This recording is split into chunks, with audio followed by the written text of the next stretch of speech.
What truly destroys a soul?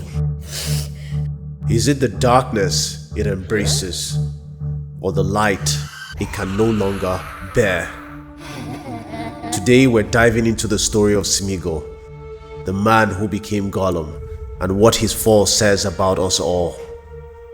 Before the hissing and the hate, there was a quiet soul aching to be loved. That ache became his faith, the belief that he could still be good. And in the end, that belief was what broke him. What turns a hobbit named Sméagol into a creature called Gollum? When does longing become worship? When does worship become ruin?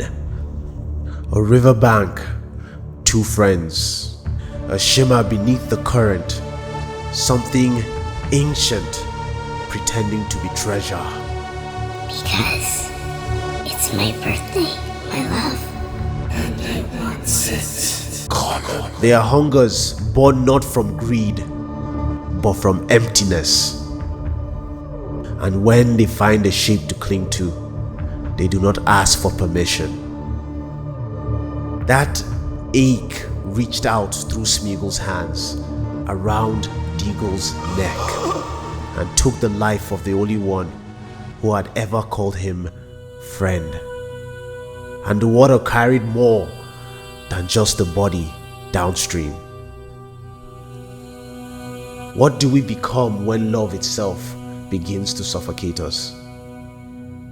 Then came the silence, the kind that echoes when innocence is lost, when the world suddenly realizes it has gone too far to turn back. From that silence, Sméagol's soul began to crumble, slowly but certainly. His laughter thinned into whispers, his warmth drifted away like a smoke from a dying fire.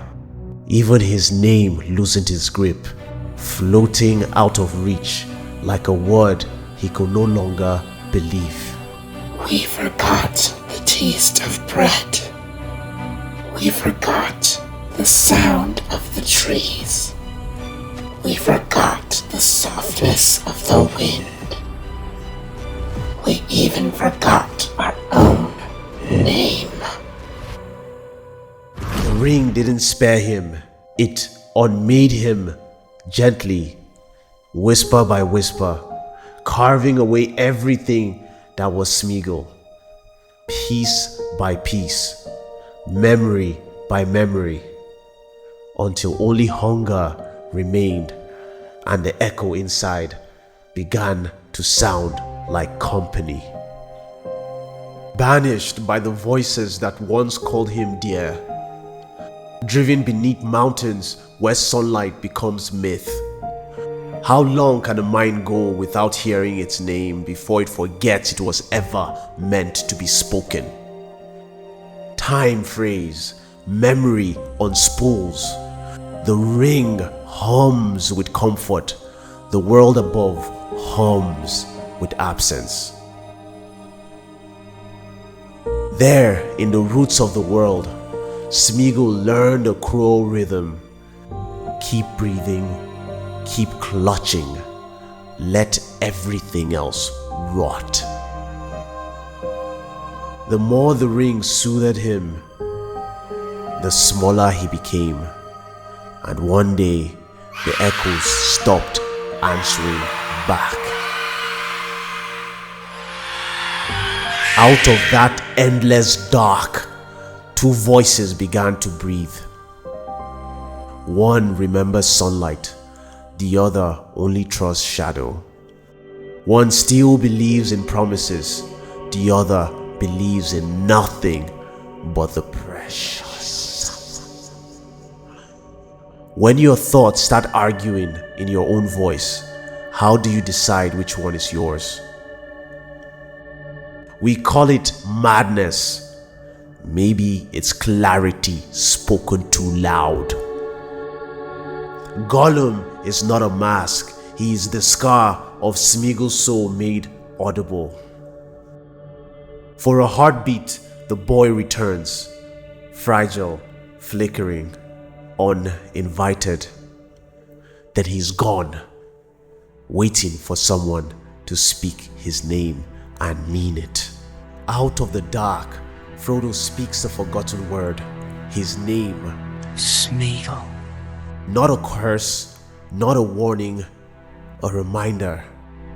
For a moment the creature stills, the tremor in his voice eases, memory flickers, fish in clear waters, riddles in the dark, laughter that once belonged to someone real. Master looks after us now. We don't need you. Mercy worked for a heartbeat, but mercy is a delicate thing. It dies easily in the mouth of suspicion. One cruel word, sneak, and the bridge splintered beneath him. Hope turned heavy again, and the light that could have saved him retreated. Master betrayed us. Wicked, tricksy, false. Sméagol did not betray from hatred. He betrayed because he believed it was already too late. Tell a soul often enough that it's a monster, and sooner or later it stops arguing. Each doubt planted in him became prophecy fulfilled. Have you ever ruined something precious just to prove you were right about your own unworthiness? That was the rhythm of his relapse. A fate not in redemption but in damnation. And in the end, he worshipped his fall as if it were freedom. At the edge of the fire, the hero fails. The ring wins. And yet, the broken one completes the tale, not by courage, not by choice, by hunger.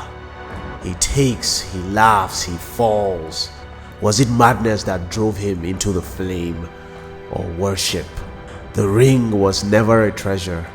It was a god that demanded everything, and he, its most faithful believer, offered himself as a final prayer. In the fire, he is not destroyed. He is answered. What remains of him now? A villain, a victim, or an echo of both? He was hunted until he hid, used until he broke, pitied until he hated, and still he reached for love. The ring did not corrupt him. The ring revealed him to be a soul that never learned how to live without the thing that ruined it. What about us? What have we built our lives around simply because it hurts too much to let go? Sméagol was consumed by hope. Some are consumed by pride, others by fear. The forms differ, the hunger is the same. In the end, Sméagol's fall was not a lesson in evil. It was a confession of how fragile goodness really is. A mirror held up to anyone who has ever reached for light and burned their hands on it. Sméagol was devoured by hope, Gloctor by survival. If you wish to see how pain can turn a hero into a monster, step into Gloctor's story next. Like, comment and subscribe. Stay epic and peace.